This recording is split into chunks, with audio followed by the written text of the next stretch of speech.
Commissioner's Cup confetti, and the questions it unleashed. The final buzzer at Minneapolis Target Center hadn't even finished echoing before a different sound flooded social media timelines, the crisp clack of calculators. Indiana Fever 74, Minnesota Lynx 59.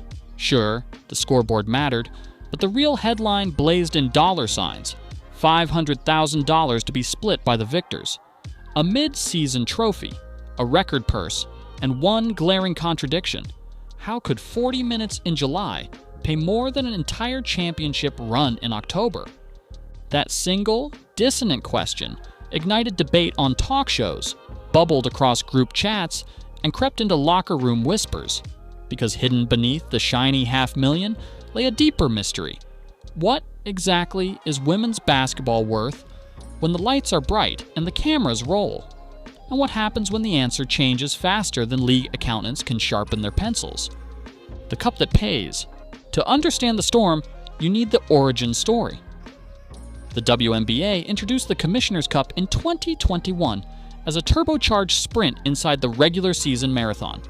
10 designated games counted toward regional standings, culminating in a one-night showdown for a pot big enough to spin heads. League officials framed it as a fresh revenue stream, a sponsor magnet, an excuse to test new broadcast tricks, but players quickly gave the event a punchier nickname, the Powerball Game. Why the reverence? Simple mathematics. A cup win nets each player roughly $30,000 to $45,000, more than some international contracts pay across an entire winter and double what a WNBA championship ring delivers. For a rookie earning the league minimum of just over $76,000, one hot night under television lights can dwarf months of grinding on the road, hoisting threes in half-empty arenas. But the cup's gush of cash stops at the sideline. Coaches, trainers, equipment managers, people whose livelihoods hinge on schemes, scouting, and 60-hour weeks collect exactly $0 in bonuses. They celebrate, they chant, they share the Gatorade bath, and then they watch players line up at the accountant's door while their own payslip stays unchanged. It's a quirka so obvious that fans tweet about cup confetti for millionaires and dust for the clipboard crew. Mid-season gimmick or visionary innovation? Depends whom you ask. Owners crow about surging viewership. Analysts delight in data. Players embrace the adrenaline. Yet even cup advocates admit the payout exposes a chasm between what the league can afford and what it regularly chooses to fund. And that tension primed the stage for one perfectly timed mic drop moment. Give me a cut? The viral clip. Post-game celebrations are usually a blur of hugs, high fives, and shredded net strands. But on this July evening, as cameras jockeyed for the best confetti shot, Fever head coach Stephanie White leaned toward veteran guard Sydney Colson, grin wide enough to swallow a half-court logo, and cracked, "Gimme a cut." 4 words, rich with comic timing and painful truth. The internet inhaled. TikTok creators layered her voice over cash register dings. Twitter comedians framed the quote with memes of Scrooge McDuck diving into gold coins. ESPN's talking heads debated whether staffs deserve a slice. Union reps quietly filed the clip into CBA negotiation folders. Most people laughed because humor thrives in injustice. Yet coaches across pro sports felt a pang. If one mid-season television special can conjure $500,000 at the snap of a commissioner's fingers, why must the staff who designed the perfect game plan walk away empty-handed? White herself tried to wave off the frenzy. "Just a joke," she told reporters, though her smile lingered in that space between kidding and confession. She knew the video would ricochet across timelines, but perhaps she also knew jokes often kickstart revolutions more effectively than policy briefs. Within 24 hours, the cup cut trended above political hashtags and summer blockbuster trailers. Public opinion was sudden and visceral. Coaches deserved better. Yet the real accelerant in this story wasn't a coach with comedic timing. It was a superstar in street clothes, grinning on the sideline, nursing an injury and a pocketful of complicated math. sideline superstar. Caitlin Clark arrived in the WNBA wrapped in equal parts hype and hope. Her college highlight reels, logo range threes launched with casual swagger, had already crashed ticket websites and quadrupled resale prices by opening night. She signed autographs until her hand cramped, filmed commercials before she'd played a minute, and greeted each sold-out arena like a returning hero. In a league starved for mainstream coverage, she was pure rocket fuel. But basketball has a dark sense of humor. Just days before the Commissioner's Cup final, Clark strained her groin, the kind of nagging, soft tissue tweak that demands rest, no matter how urgent the game. The Fever medical staff locked her in street clothes, and she spent 40 minutes pacing, cheering, and wincing on the bench. When Coach White jokingly begged for bonus money, Clark fired back with equal sarcasm. "Coach, you'll only get 100. The locker room erupted. Fans reposted the quip alongside crying, laughing emojis by the thousands. Yet the numbers behind her jest exposed a truth sharper than any punchline. Even injured, Clark's cup share, roughly $41,000, equaled more than half her rookie salary. She earned it without logging a second, simply by being on the roster. Some pundits framed it as poetic justice. The marquee attraction gets paid whether her body cooperates or not. Others saw it as proof of a fragile system. If a single bonus can overshadow months of base pay, isn't the base pay the real problem? Clark, for her part, chose humility.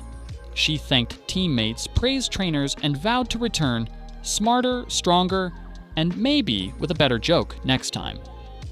But the pay gap genie was out of its bottle, and the next 24 hours would ensure it never returned. Pay gap arithmetic, everyone's debating. Hours after the trophy lift, Clark joined Sydney Colson's Instagram Live from the trainer's room, ice wrapped to her thigh. Between giggles and celebration-fatigued yawns, she voiced the question thousands had already typed. How does a mid-season cup pay more than a championship? That makes no sense.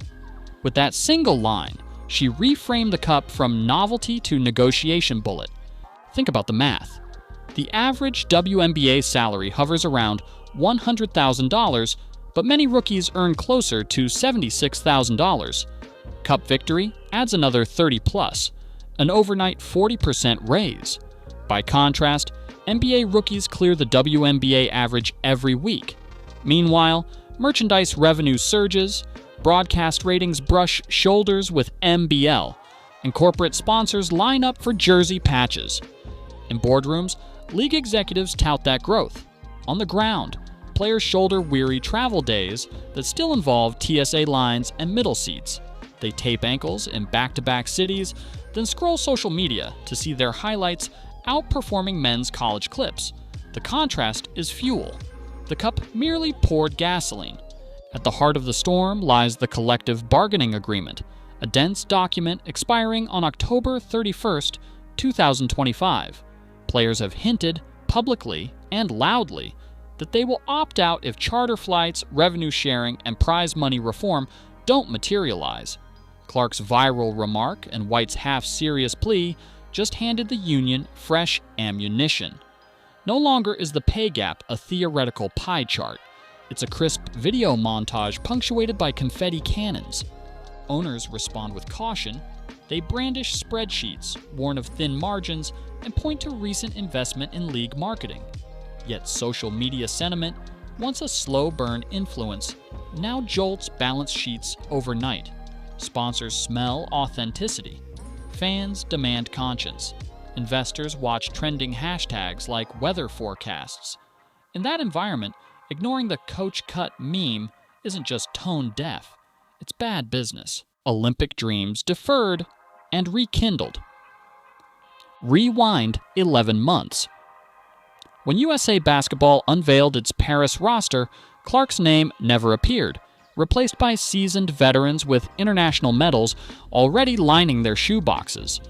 Analysts cited defensive concerns, roster balance, or the risk of overshadowing established stars.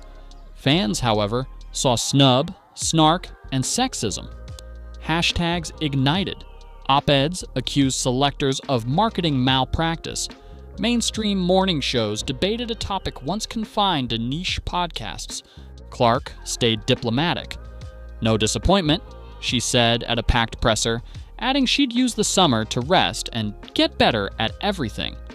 Privately, teammates noticed another story: earlier arrivals at practice, extra hours with the film crew, and a new mantra, sharpied onto her locker mirror, prove them wrong. Fast forward to Cup night. The $500,000 haul gave her a different megaphone. When she raised the pay gap issue, newspapers that had ignored her Olympic slight found a juicier headline.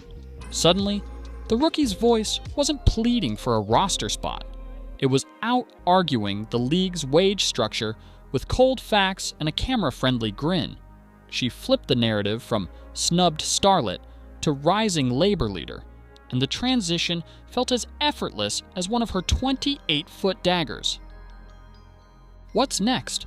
For Clark, White, and the Fever, the Commissioner's Cup was the appetizer.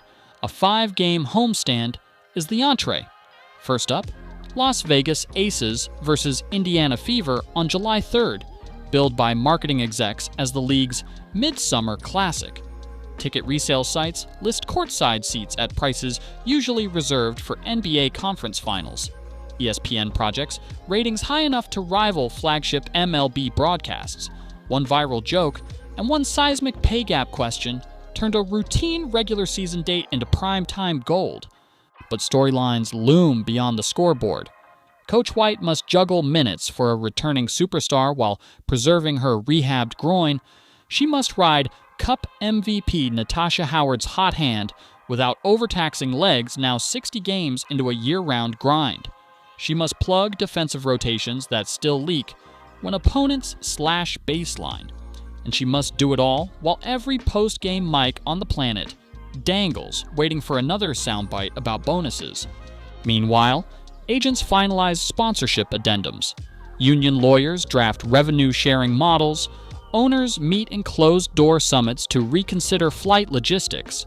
One rumor suggests a charter flight pilot program for next season. Another whispers of a tiered bonus pool that finally includes coaches. None of it is official, but none of it was on the table before Cup Cut erupted. Progress rarely starts with a polished proposal. Sometimes it begins with a laugh in a locker room and a rookie wielding arithmetic. Beyond the bonus, a single Tuesday night showered rookies with life-changing cash, turned a coach's quip into collective bargaining fodder, and forced every front office to ask, if we can fund $500,000 for spectacle, what are we willing to invest in stability? Caitlin Clark will soon lace up again. Stephanie White will keep diagramming plays, and Commissioner's Cup confetti will glint whenever Gainbridge Fieldhouse dims its lights. But the louder sparkle now floats above hardwood everywhere. What is women's basketball, its talent, its grind, its stories, truly worth? Viewers have a vote every time they tune in, retweet a highlight, or argue in comment threads. Sponsors cast ballots whenever they attach their logos to jerseys. And players, rookies fighting for minutes, veterans chasing legacy, continue to play as if every possession is both paycheck and podium. So think about that the next time a highlight reel scrolls across your feed. Tap subscribe, ring the bell, and stick around, because the next chapter of this saga is already bouncing towards center court. And trust me, you won't want to miss the tip-off.